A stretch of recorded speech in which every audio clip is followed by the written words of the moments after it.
Seja bem-vindo ao quadro Haja Luz. Estamos iniciando hoje a proposta de compartilhar um trecho das Escrituras e trazer um entendimento sobre ele. E hoje nós vamos falar sobre o Salmo, capítulo 1, versículo 1 e 2. Então eu queria que você abrisse aí a sua Bíblia. Vamos mergulhar um pouco mais fundo hoje nessa passagem.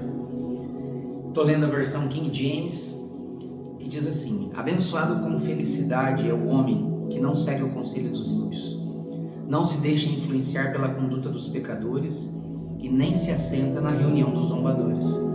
Ao contrário, a sua plena satisfação está na lei do Senhor, e na sua lei medita dia e noite.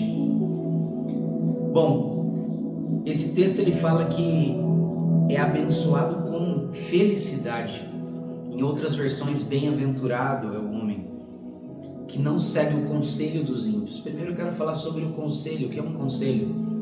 Muitas vezes a gente pode ler esse salmo e achar que o conselho é o conselho de alguém, né? De ouvir uma instrução de um ímpio apenas. Mas quando a Bíblia fala sobre conselho, ela fala sobre uma reunião de pessoas.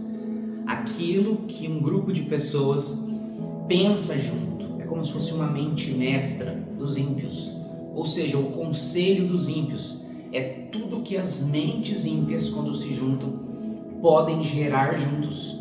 Ou seja, o ímpio ele é propenso à impiedade. Aquele que transgride a lei é propenso a transgredir a lei.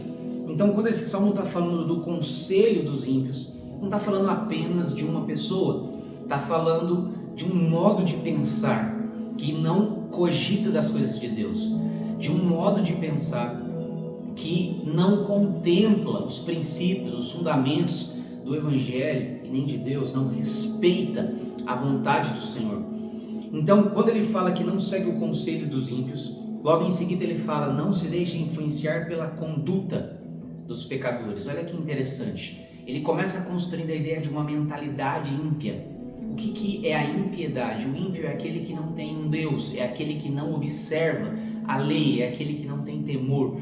Então, o homem que não segue esse tipo de mentalidade, a mentalidade dessa era, a mentalidade desse mundo, ele é abençoado com felicidade, porque ele tem um outro conselho. Se ele não senta, não segue o conselho dos ímpios, significa que ele segue um outro conselho, o conselho dos justos. O que é a mentalidade da justiça? A mentalidade da justiça é que as coisas sejam como elas devem ser, como eram no princípio, assim como Deus as fez. Então, a felicidade acompanha aqueles que não andam segundo uma onda, uma influência, que não se deixam influenciar pela conduta das pessoas. Ou seja, não é porque todo mundo está transgredindo que eu vou transgredir, não é porque todo mundo está rompendo os princípios que eu vou romper. Então ele está falando que a influência do pecado, das condutas, elas interferem na nossa vida, a influência das pessoas. Por isso, muito cuidado com as pessoas que te cercam, com os lugares que você frequenta, os lugares que você está vivendo, os lugares que você frequenta, porque a conduta das pessoas que estão próximas a você vão influenciar na sua conduta, nas suas atitudes. E por fim, não se assenta em reunião de zombadores, ou seja, reuniões sem propósito. Zombaria é um tipo de prática sem sentido, um tipo de prática de pessoas altivas, de pessoas arrogantes, que zombam de tudo, que brincam com aquilo que é sério. Então ele constrói que uma mentalidade, um conselho de ímpios, um conselho deturpado, um conselho desviado da justiça, vai promover pessoas que têm condutas pecaminosas, ou seja, que não tem nada a ver com o amor. Bom, às vezes a gente olha a ideia do pecado e pensa logo em matar, roubar, destruir, e sim, isso tudo é pecado. Mas o pecado, ele fala sobre uma vida sem amor, uma vida sem propósito, cujo centro não é Deus. O maior pecado do homem não foi apenas errar e praticar coisas ruins, mas foi se afastar de Deus. É errar o alvo. O sentido de pecado é errar o alvo. E as Escrituras falam que Deus é amor. Ele é o alvo, o amor é o alvo. E toda vez que eu faço algo sem Deus, nisso está o pecado.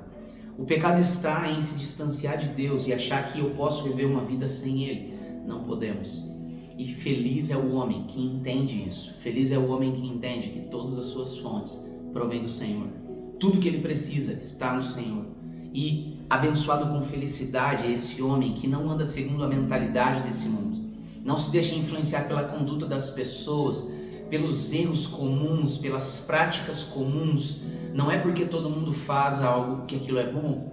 Não é porque todo mundo deixa de fazer também que aquilo é bom. Nós precisamos ser influenciados por uma mente de justiça.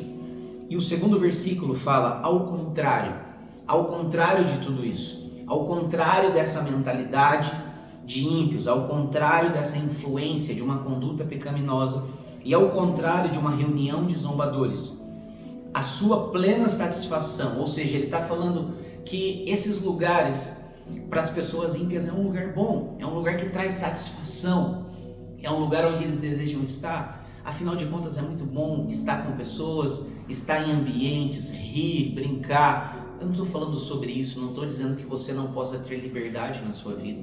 Pelo contrário, eu estou construindo uma mentalidade correta, segundo esse Salmo, no capítulo 1, versículo 1 e 2. Então ele fala ao contrário, a sua plena satisfação se encontra na lei do Senhor e na sua lei medita dia e noite. Bom, mais uma vez eu acho que é bom a gente esclarecer que quando a gente lê as Escrituras, o tom com que nós lemos muitas vezes está ligado com a forma como nós entendemos cada palavra.